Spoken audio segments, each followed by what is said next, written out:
વિદ્યુત ક્ષેત્ર રેખાઓ. વિદ્યુત ક્ષેત્રના નિરૂપણ માટે કોઈ પણ વિસ્તારમાં વિદ્યુત ક્ષેત્ર કયા પ્રકારનું છે, જેવી રીતના આગળ આપણે સમાન વિદ્યુત ક્ષેત્રમાં ડાયપોલ પર લાગતા ટોર્કનું સૂત્ર તારવતી વખતે વિદ્યુત ક્ષેત્રનું નિરૂપણ કરવા માટે વિદ્યુત ક્ષેત્ર રેખાઓનો સહારો લીધો હતો.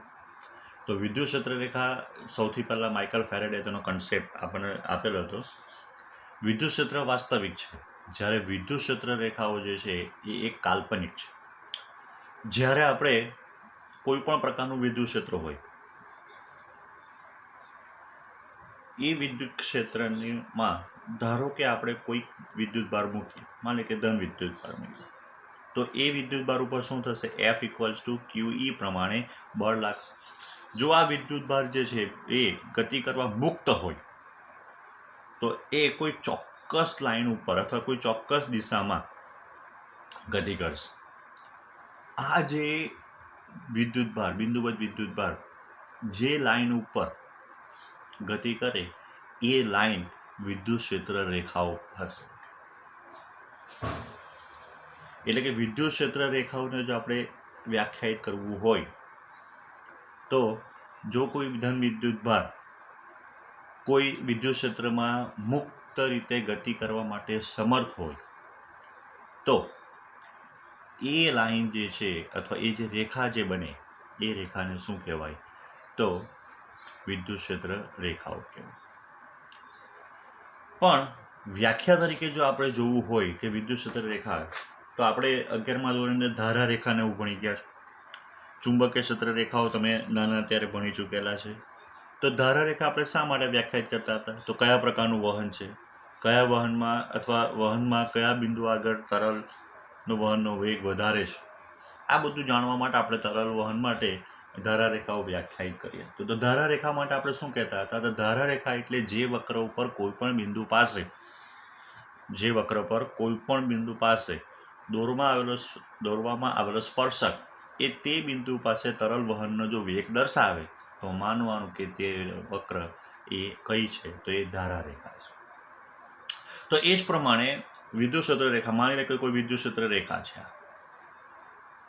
તો વિદ્યુત ક્ષેત્ર રેખામાં શું થશે? તો કોઈ પણ બિંદુ આગળ જો તમે સ્પર્શક દોરો તો એ સ્પર્શક તે બિંદુ પાસે વિદ્યુત ક્ષેત્રની દિશા જો દર્શાવતું હોય તો વિદ્યુત ક્ષેત્રમાં દોરવામાં આવેલા આવા વક્રને શું કહેવાશે?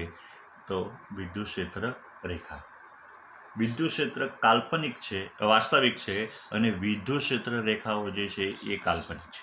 અહીં આપણે P, Q અને R આ 3 બિંદુ પસંદ કર્યા કોઈ વક્ર ઉપર, અને વક્ર પર દોરવામાં આવેલા ત્રણેય સ્પર્શક એ તે બિંદુ પાસે વિદ્યુત ક્ષેત્રની દિશા દર્શાવે છે. તો આ જે વક્ર જે છે એ વક્રને શું કહેવાય? તો ધારા રેખા કહેવાય. આ વક્રને શું કહેવાશે? વિદ્યુત ક્ષેત્ર રેખાઓ કહેવાય. વિદ્યુત ક્ષેત્ર વાસ્તવિક છે, જ્યારે વિદ્યુત ક્ષેત્ર રેખાઓ આપણે આપણા સરળતા માટે વિદ્યુત ક્ષેત્રનું નિરૂપણ કરવા માટે દોરતા છે, એ કાલ્પનિક છે. એની કેટલીક લાક્ષણિકતાઓ છે. વિદ્યુત ક્ષેત્ર રેખાઓની લાક્ષણિકતા છે જે બોર્ડમાં વારંવાર પૂછાઈ ચૂકેલી છે.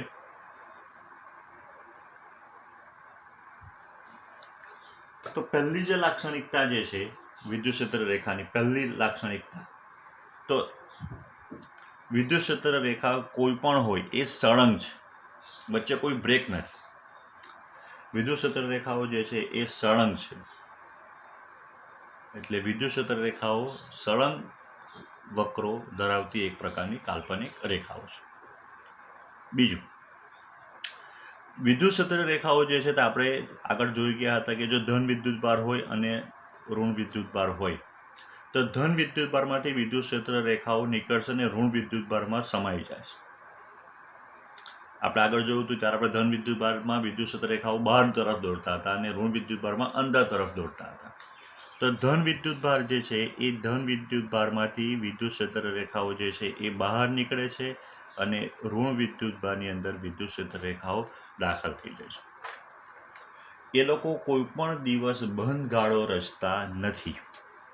સ્થિર વિદ્યુત ભાર વિતરણની વિદ્યુત ક્ષેત્ર રેખાઓ કદી પણ બંધ ગાળો રચતી નથી. કેમ?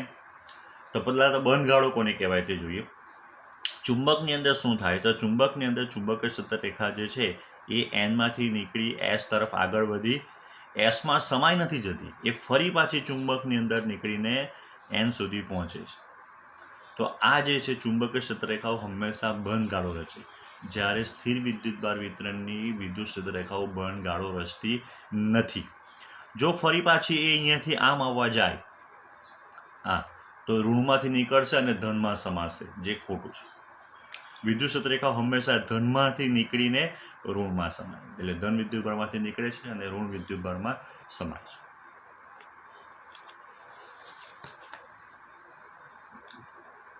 બીજીની લાક્ષણિકતા જે છે તે આપણે જોઈ ગયા છે. એની વ્યાખ્યા તરીકે કોઈપણ બિંદુ આગળ દોરવામાં આવેલો સ્પર્શક, વિદ્યુત ક્ષેત્રરેખા પર કોઈપણ બિંદુ આગળ દોરવામાં આવેલો સ્પર્શક એ તે બિંદુ પાસે વિદ્યુત ક્ષેત્રની દિશા દર્શાવે છે અથવા વિદ્યુત ક્ષેત્રની દિશામાં હોય છે. ચોથી લાક્ષણિકતા એની છે કે બે વિદ્યુત ક્ષેત્રરેખાઓ કદી પણ એકબીજાને છેદતી નથી. આપણે આવી ચૂક્યું છે કેમ ધારારેખા એકબીજા નથી છેદતી.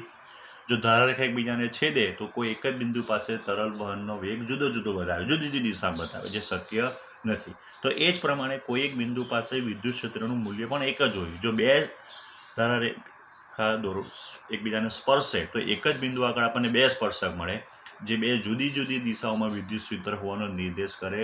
એ શક્ય નથી.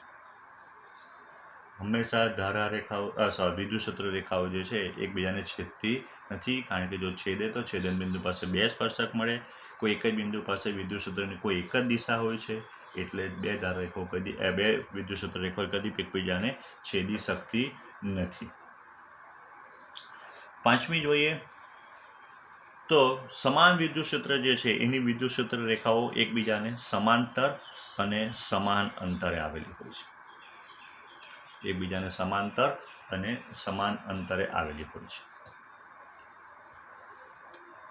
છઠ્ઠી, જો આપણે કોઈ વિદ્યુત ક્ષેત્ર જે છે અથવા વિદ્યુત ક્ષેત્ર રેખા છે અહીંયા, એને લંબ જો આપણે કોઈ પૃષ્ઠ લઈએ, તે પૃષ્ઠમાંથી અથવા કોઈ પણ બંધ પૃષ્ઠમાંથી કે પૃષ્ઠમાંથી એ પૃષ્ઠને લંબ, પહેલા તો લંબ શું પસાર થવી જોઈએ, તો વિદ્યુત રેખાઓ લંબ પસાર થવી જોઈએ.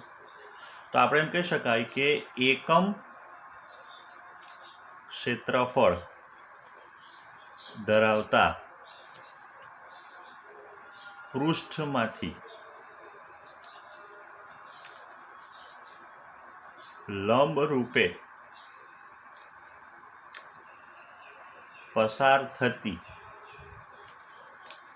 વિદ્યુત ક્ષેત્ર રેખાઓની સંખ્યા એ તે બિંદુ પાસે વિદ્યુત ક્ષેત્રની તીવ્રતાના સમપ્રમાણમાં હોય છે. એકમ ક્ષેત્રફળ ધરાવતા પૃષ્ઠમાંથી પૃષ્ઠને લંબ રૂપે પસાર થતી વિદ્યુત ક્ષેત્ર રેખાઓની સંખ્યા એ તે બિંદુ પાસે વિદ્યુત ક્ષેત્રની તીવ્રતાના સમપ્રમાણમાં હોય છે. આપણે ભણી ચૂક્યા છે કે જેમ ધારારેખા વધુ ગીચ તેમ તરલ વહનનો વેગ વધુ. બસ આ લગભગ એ રીતનું જ છે. જો કોઈ આપણે વિચાર કરીએ કે આ વિદ્યુત ક્ષેત્ર છે, એની વિદ્યુત ક્ષેત્ર રેખાઓ આ છે. કોઈ એક પૃષ્ઠ લઈએ તો આ જગ્યા ઉપર 3 પસાર થવાની, એ જ પૃષ્ઠ જ્યારે અહીંયા મૂકીએ તો કદાચ એક જ પસાર થાય. તો અહીંયા વિદ્યુત ક્ષેત્ર વધુ પ્રબળ છે, અહીંયા વિદ્યુત ક્ષેત્ર ઓછું પ્રબળ છે.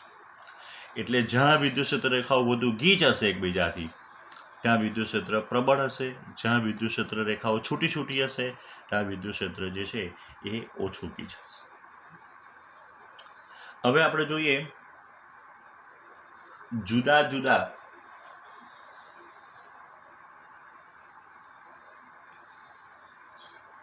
વિદ્યુતભાર કે વિદ્યુતભાર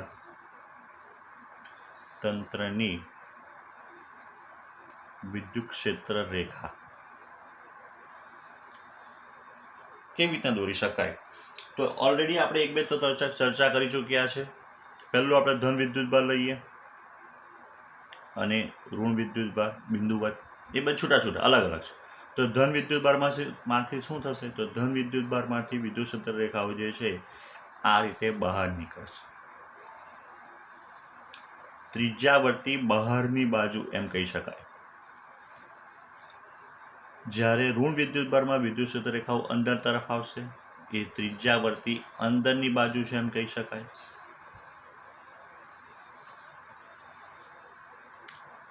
જો આપણે ડાયપોલ લઈએ તો ડાયપોલમાં શું આવશે? તો ડાયપોલમાં જેટલો ધન વિદ્યુતભાર આવે એટલો જ ઋણ વિદ્યુતભાર આવે. પહેલું જે આપણે દોરેલું છે એ પહેલાં આપણે હેડિંગ આપી દઈએ. તો એ શું છે? ફર્સ્ટ કેસ જે છે તે ફર્સ્ટ કેસ આપણો બિંદુવત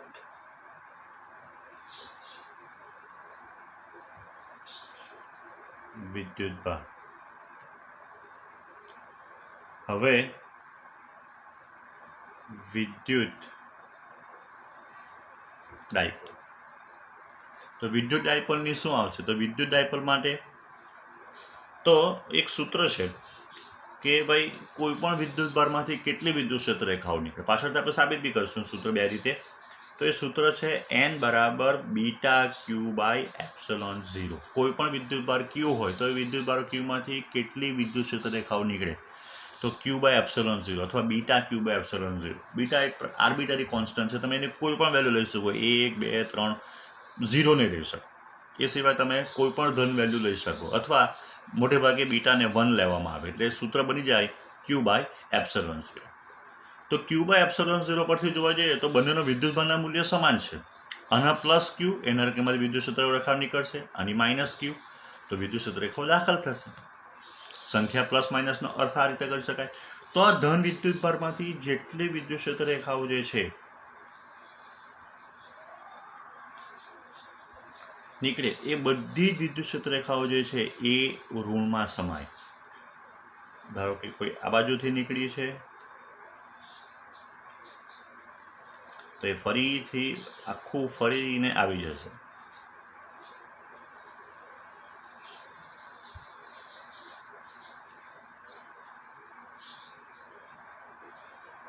જેટલી ધનમાંથી નીકળે તેટલી. કેમ? તો કારણ કે આપણે જોઈ ગયા સૂત્ર છે n બરાબર ક્યુ બાય એપ્સિલોન 0. અહીંયા Q1 આના માટે ક્યુની વેલ્યુ, આના માટે ક્યુની વેલ્યુ બંને સમાન છે એટલે બંને માટે સંકળાયેલી વિદ્યુત ક્ષેત્ર રેખાઓ જે છે એ સમાન હોવી જોઈએ.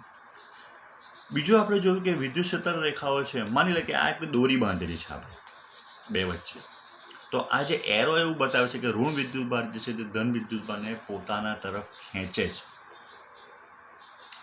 આ રેખાઓ આપણને એમ બતાવશે કે જાણે કે ધન વિદ્યુતભાર ઋણ વિદ્યુતભારને એકબીજા તરફ ખેંચે છે. એટલે વિદ્યુત ક્ષેત્ર રેખાઓ એકબીજાને એટ્રેક્ટ, ખેંચવાનો, અહીંયા બે વિદ્યુતભાર એકબીજાને ખેંચે એવું અનુભવાય છે, જે પ્રૂફ કરે છે કે બે વિજાતીય વિદ્યુતભારો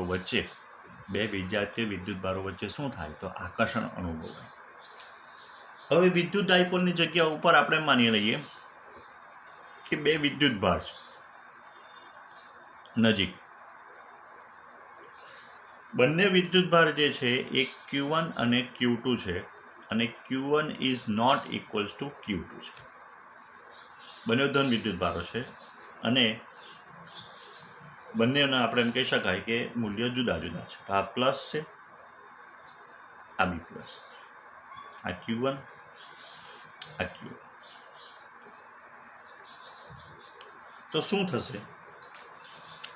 તો બંને વિદ્યુતભારો ધન છે તો બંનેમાંથી એવું નહીં બનશે કે આમાંથી વિદ્યુત ક્ષેત્ર રેખા આમાં સમાઈ જાય, કારણ કે એ તો ધન વિદ્યુતભાર છે. તો એની આ બાજુ વિદ્યુત ક્ષેત્ર રેખા નીકળે, આ વિદ્યુત ક્ષેત્ર રેખા નીકળે.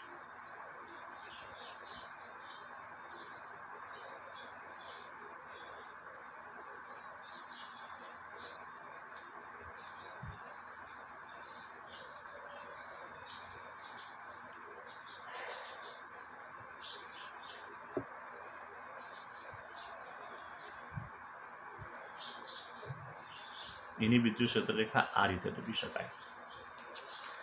કેવી રીતના દોરાયા વિદ્યુત ક્ષેત્ર રેખા તે એકવાર જોઈ લઈએ. માની લે કે બંને વિદ્યુતભાર જે છે અત્યારે એકબીજાથી ઘણા દૂર છે.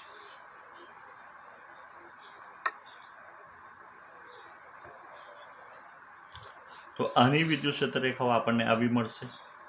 અત્યારે દૂર છે એકબીજા પર આકર્ષણ અપાકર્ષણ એવું કંઈ અથવા અપાકર્ષી બળ લગાડતા જ નથી.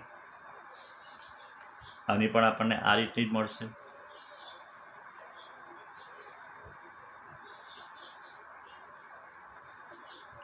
હવે જ્યારે માની લે કે આ બંને વિદ્યુતભારને બીજાથી નજીક લાવીએ એટલે વિદ્યુત ક્ષેત્ર રેખાઓ કેવી થઈ જશે? તો આ જે બધી વિદ્યુત ક્ષેત્ર રેખાઓ છે એનો શેપ આવો થઈ જશે, જે આગળ આપણે દોર્યો છે. કેવી રીતના? કારણ કે એકબીજાને અપાક હશે. અહીંયાથી તમે જોવો તો આ રીતે થઈ જશે. કારણ કે બે વિજાતીય વિદ્યુત ભારો છે, બંને સજાતીય વિદ્યુત ભારો જે છે બંને ધન વિદ્યુત ભાર, એટલે આ બંને વિદ્યુત રેખા જે પહેલાં સીધી હતી અહીંયા એ આવી ટ્વિસ્ટ થઈ જશે.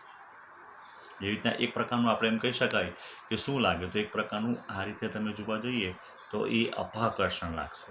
આ વિદ્યુત ક્ષેત્ર રેખાઓ ધારો કે હતી, નજીક આવી જાય તો એ એકબીજાને ટચ નહીં કરશે, એ બંને બીજા અપાકર્ષણ હોવાથી લીધે આ બની જશે.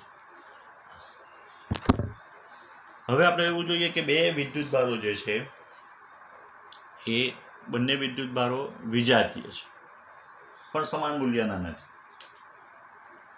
તો શું થાય? બે બિંદુવત વિજાતીય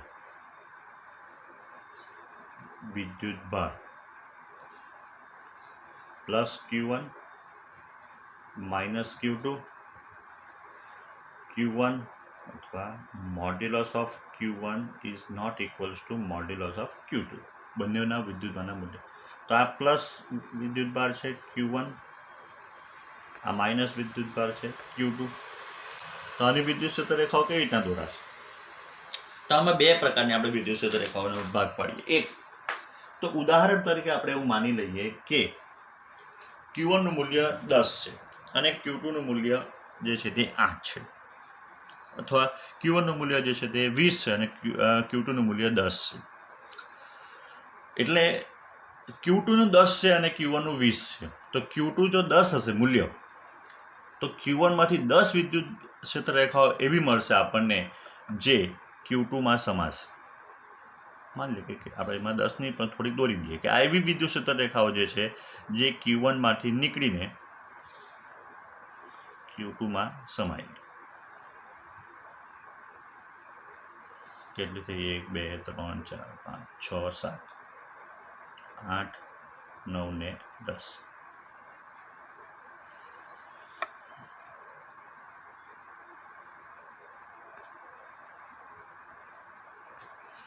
બરાબર. પણ Q1 જે છે એ તો 20 ધરાવતો છે, એનું મૂલ્ય તો આપણે 20 ધાર્યું. બરાબર છે. તો એમાંથી જે બાકીની વિદ્યુત ક્ષેત્ર રેખાઓ જે નીકળશે, અમુક વિદ્યુત ક્ષેત્ર રેખાઓ, એ વિદ્યુત ક્ષેત્ર રેખાઓ શું થશે એનું? તો એ લોકો એમ કહેવાય કે ત્રિજ્યાવર્તી બની,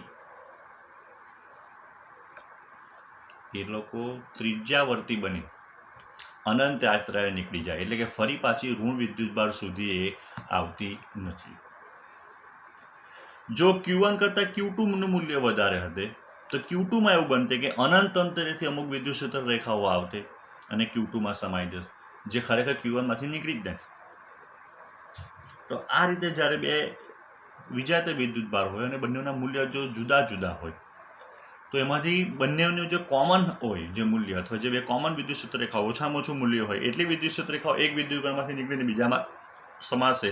જ્યારે બાકીની વિદ્યુત ક્ષેત્ર રેખાઓ જે છે એમ કહેવાય ત્રિજ્યાવર્તી બની અનંત યાત્રાએ નીકળી જાય, અથવા જો ઋણ વિદ્યુતભારનું મૂલ્ય વધારે હશે તો અનંત અંતરેથી જે વિદ્યુત ક્ષેત્ર રેખા આવે એ ત્રિજ્યાવર્તી બનીને ઋણ વિદ્યુતભારમાં સમાશે હંમેશા. બીજી બે વાત નાની નાની કરી લે. બીજું એક તંત્ર જોઈએ જે પાછળથી બી આપણને આવવાનું જ છે, કે માની લે કે આપણે ઘણા બધા વિદ્યુત ભારો જે છે, કોઈ ધન લઈએ અથવા ઋણ લઈએ, આપણે આ એક સમતલ પ્લેટ ઉપર લીધું. ભાઈ સમતલ પ્લેટ, એ સમતલ પ્લેટની ઉપર આપણે કેટલોક ધન વિદ્યુત ભાર મૂકી દઈએ. તો આની જે વિદ્યુત ક્ષેત્ર રેખાઓ જે આપણને મળશે એ કેવી મળશે? આની જે વિદ્યુત ક્ષેત્ર રેખાઓ જે છે એ વિદ્યુત ક્ષેત્ર રેખાઓ આ રીતની મળશે.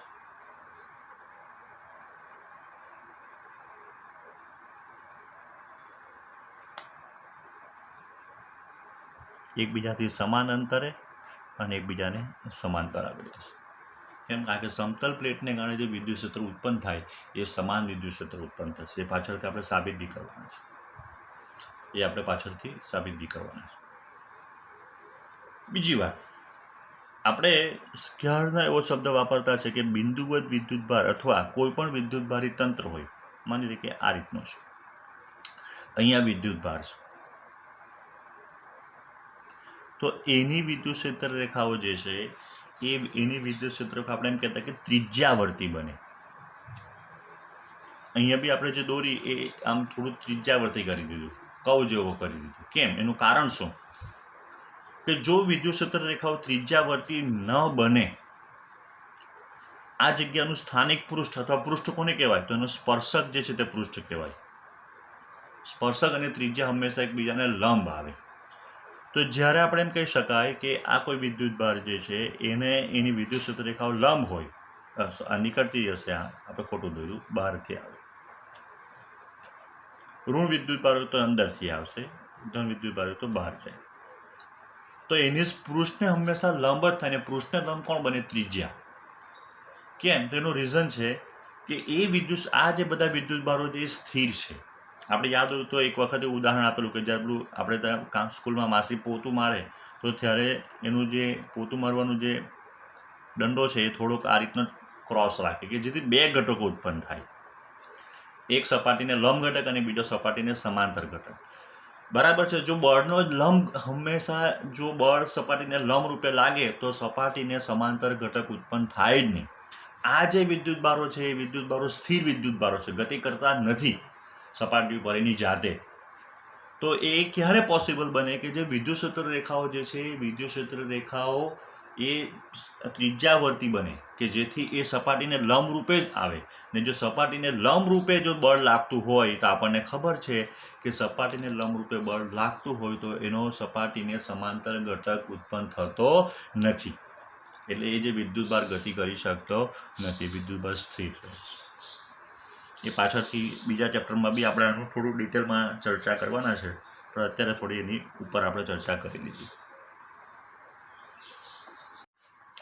હવે વિદ્યુત ક્ષેત્ર રેખાઓના ઉપયોગ કરીને અથવા વિદ્યુત ક્ષેત્ર રેખાઓના ખ્યાલ સાથે બિંદુવત વિદ્યુતભારનું વિદ્યુત ક્ષેત્ર જે આપણે તારવી ગયા છે E બરાબર KQ/R², એ 1/R² પર અવલંબન ધરાવે છે એમ સાબિત કરવાનું છે. એક જાતની નાની થિયરી જેવી છે. આપણે શું કરીએ તો એમાં એક બિંદુવત વિદ્યુતભાર લઈએ, માની લઈએ કે Q જેટલો આ બિંદુવત વિદ્યુતભાર છે. એમાંથી ઘણી બધી વિદ્યુત ક્ષેત્ર રેખાઓ નીકળે છે. આપણે વિદ્યુત ક્ષેત્ર રેખાઓ દોરી બતાવીએ.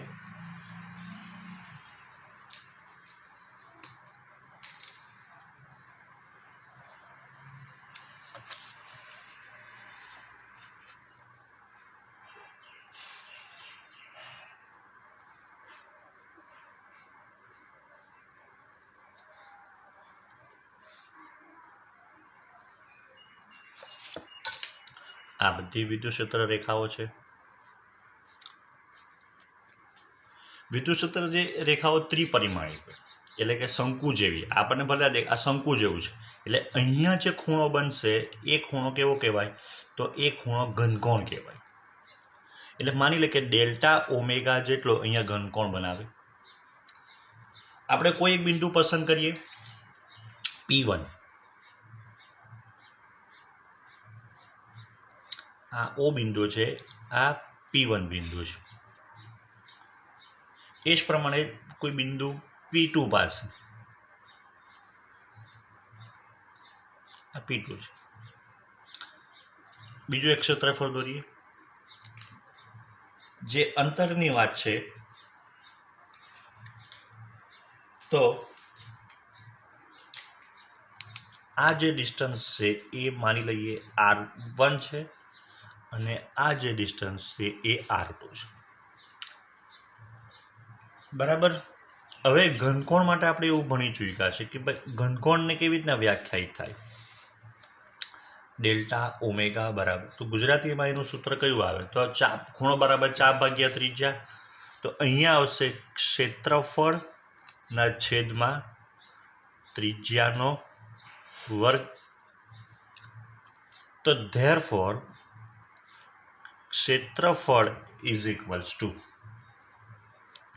ડેલ્ટા ઓમેગા ઇન્ટુ ત્રિજ્યાનો વર્ગ.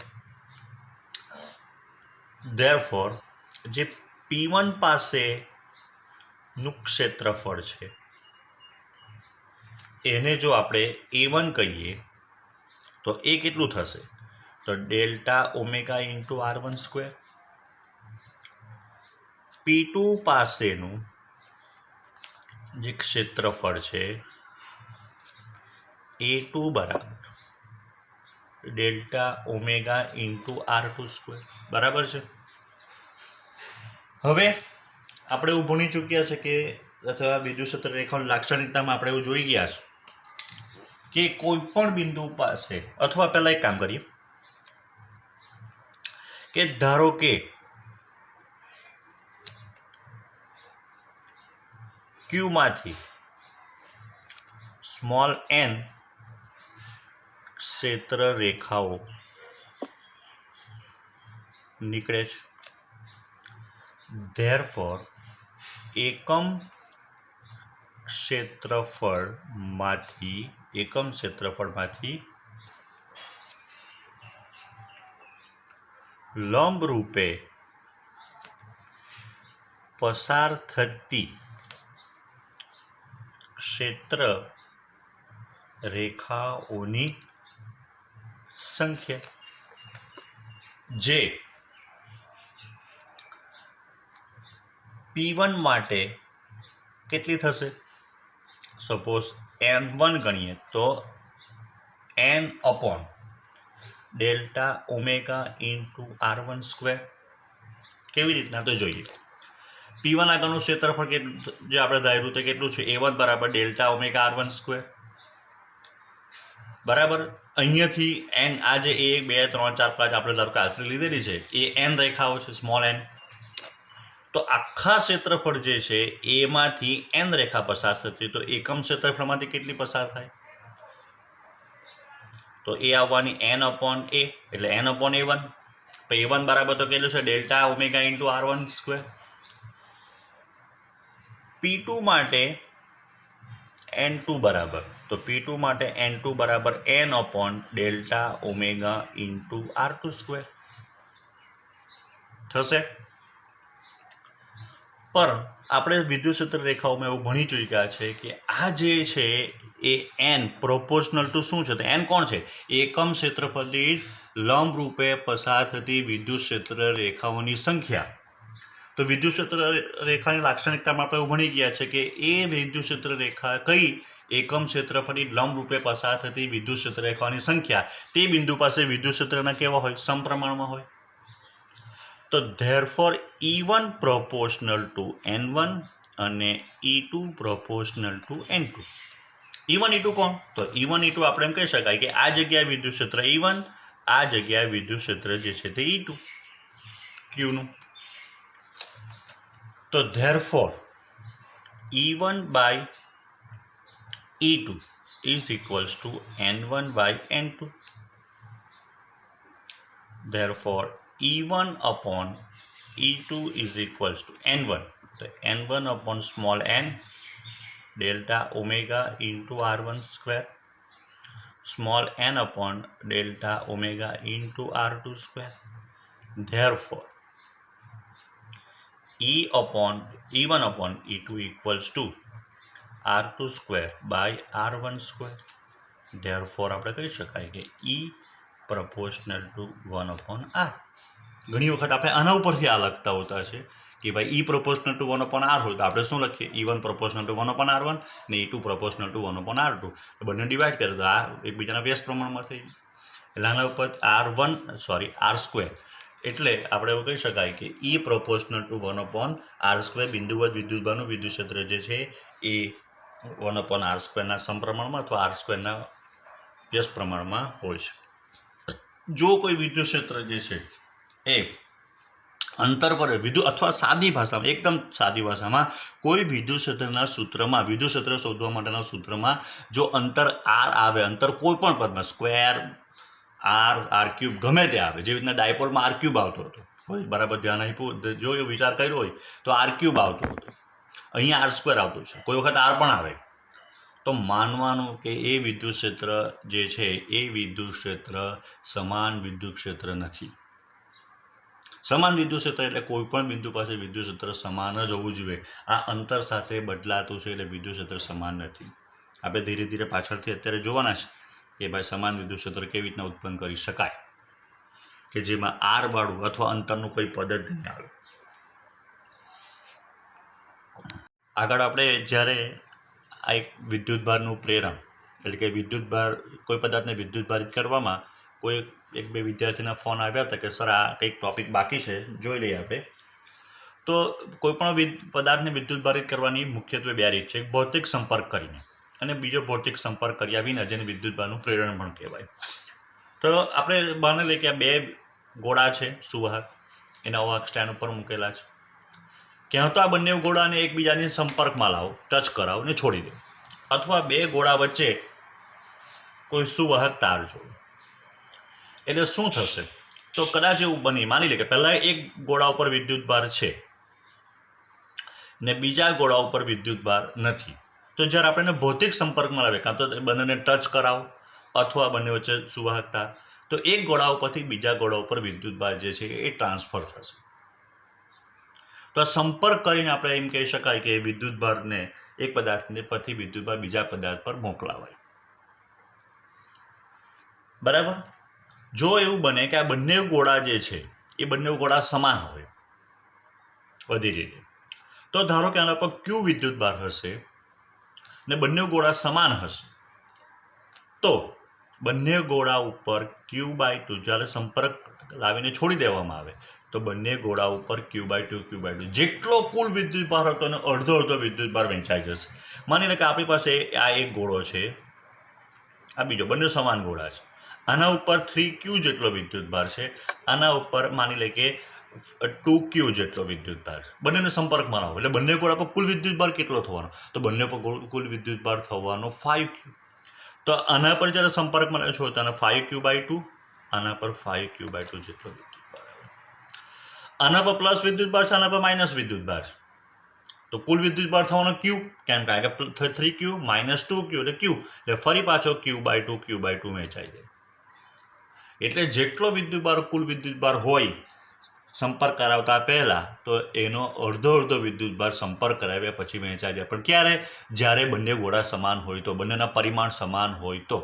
જો પરિમાણ જુદા જુદા હોય, એક ગોળો નાનો હોય ને એક ગોળો મોટો હોય, તો જેનું ક્ષેત્રફળ વધારે, બરાબર, જેનું કદ વધારે, બરાબર, એના પર વિદ્યુતભાર વધારે આવે. આપણે પાછળથી પરફેક્ટ સૂત્ર તારવવાના છે કે જો કોઈની ત્રિજ્યા R હોય, બીજાની ત્રિજ્યા R2 હોય, તો જ્યારે વિદ્યુતભારો વહેંચાય ત્યારે એ કયા પ્રમાણમાં વહેંચાય. પણ એટલું ખરું, એટલું નક્કી છે કે જે વિદ્યુતભારનું જે ગોળાનું ક્ષેત્રફળ વધારે હશે એ ગોળા ઉપર વધારે વિદ્યુતભાર જાય.